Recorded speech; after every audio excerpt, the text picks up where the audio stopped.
హైదరాబాద్ లో బోనాల సందడి నెలకొంది. గోల్కొండపై జగదాంబిక అమ్మవారిని భక్తులు పెద్ద సంఖ్యలో దర్శించుకుంటున్నారు, బోనాలు సమర్పిస్తున్నారు.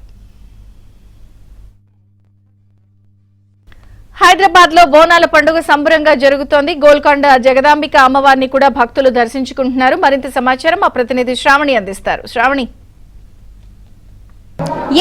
తెలంగాణ పండుగ అంటే బోనాల పండుగ. ఈ బోనాల పండుగ అయితే ఆషాఢ మాసంలో అంగరంగ వైభవంగా భాగ్యనగరం మొత్తం సెలబ్రేట్ చేసుకుంటుంది. ఈ పండుగ కోసం సంవత్సరం మొత్తం వెయిట్ చేస్తూ ఉంటారు భాగ్యనగరం ప్రజలందరూ కూడా. సో ఈ పండుగ ఆషాఢ మాసంలో రాగానే తొలి బోనం జగదాంబిక అమ్మవారికి బోనాల్ని మొక్కుబళ్ళని సమర్పించుకున్న తర్వాతనే ఇంకా ఆషాఢ మాసంలో బోనాలు అనేది స్టార్ట్ అయిపోతుంటుంది. సో ప్రజెంట్ నేను గోల్కొండలో అయితే ఉన్నాను. పోయిన గురువారం అంటే 4 రోజుల ముందు గురువారం రోజున తొలి బోనాల పండుగ అయితే స్టార్ట్ అయిపోయింది. తొలి బోనం జగదాంబిక అమ్మవారికి అయితే సమర్పించడం జరిగింది.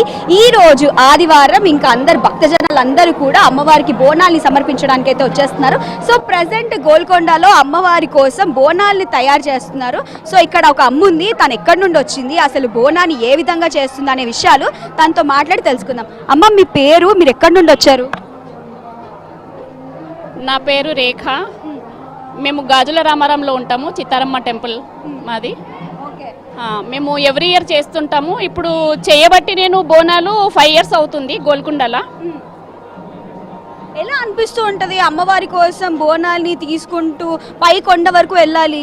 చాలా చాలా సంబరం అనిపిస్తుంది మాకు. ఆషాఢ మాసం ఎప్పుడు వస్తుంది అనేసి మేము ఎదురు చూస్తూ ఉంటాము. 7 అక్క చెల్లెళ్లకు మేము ప్రతి సంవత్సరము మేము బోనాలు చేస్తూనే ఉంటాము. మొదటి బోనము గోల్కొండ మాది. పలకంపేట ఎల్లమ్మకైతే 2వ బోనము, 3వది ఉజ్జయిని మహంకాళి. లాల్ దర్వాజా బోనాలు, ఇంకా అలా దర్వాజా బోనాలు.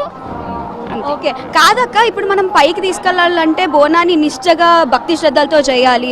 మీరేమో అమ్మవారి అలంకరణ కూడా చాలా అద్భుతంగా చేస్తున్నారు. సో ఎలా ఈ సంవత్సరము అలంకారం తోటే మేము తీసుకెళ్తాము కాబట్టి మాకు బాగా సంబరం అనిపిస్తుంది. ఇంకా మంచిగా అలంకారం చేయాలనేసి బాగా మాకు కోరిక ఉంటుంది. మేము ఏం రేట్స్ ఎక్కువ ఉన్నా కానీ మేము ఎవ్రీ ఇయర్ మేము ఎంత రేట్స్ ఏమున్నా కానీ అన్ని మేము అమ్మవారికి అన్ని సమర్పిస్తాము. చాలా ఆనందంగా ఉంటుంది మాకు. ఈసారి ఇంకా మా బాబుకి ఎవ్రీ ఇయర్ కొంచెం ప్రమోషన్ వస్తుంది, కానీ ఇంకా మంచి సంబంధం రావాలని ఆ జగదాంబికకి కోరుకుంటున్నాను. అమ్మ ఇంకా మా మీద ఇంకా చూపిస్తుంది. నెక్స్ట్ ఇయర్ వరకు ఇంకా కళ్యాణ మహోత్సవానికి ఇంకా చాలా నేను ఘనంగా చేయాలని కోరుకుంటున్నాను. మా బాబు కూడా ఇప్పుడు ఇందాక అదే అన్నాడు, అమ్మ నాకు ఎవ్రీ ఇయర్ అమ్మ బాగా చూపిస్తుంది, నాకు ఘనంగా చూపిస్తే నేను అందరికి పిలిచి నేను ఘనంగా చేస్తాను అనేసి ఒప్పుకున్నాడు. సో చూసారు కదా, అమ్మవారి కోసం భక్తి శ్రద్ధలతో బోనాన్ని కూడా ఎంతో నియమనిష్టలతో చేస్తూ ఉంటారు. సో అమ్మవారి బోనాన్ని దూరం నుండి తీసుకెళ్ళడం కష్టంగా ఉంటుంది కాబట్టి గోల్కొండ పరిసరాల్లోనే అమ్మవారికి స్వయంగా బొట్ల బోనాలతోని అంటే ఒక్కొక్క కుండలో డిఫరెంట్ గా అలంకరించి అమ్మవారిని ఎంతో అందంగా ముస్తాబు చేసి ఒక అమ్మవారిని అంటే ఒక నైవేద్యాన్ని ఎంతో నిష్ఠగా అమ్మవారికి సమర్పిస్తారు ఉంటారు. సో చూసారు కదా, నెక్స్ట్ ఇయర్ కూడా అమ్మవారి కృప అందరికీ ఉండాలని చెప్పేసి బోనాలు చేస్తూ ఉంటారు. ఈ ఆషాఢ మాసం కోసం ప్రతి ఒక్క ఆడపిల్ల ఎంతగానో ఎదురు చూస్తూ ఉంటుంది. సో చూసారు కదా ఓవరాల్ గా గోల్కొండ విశేషాలు. Over to studio.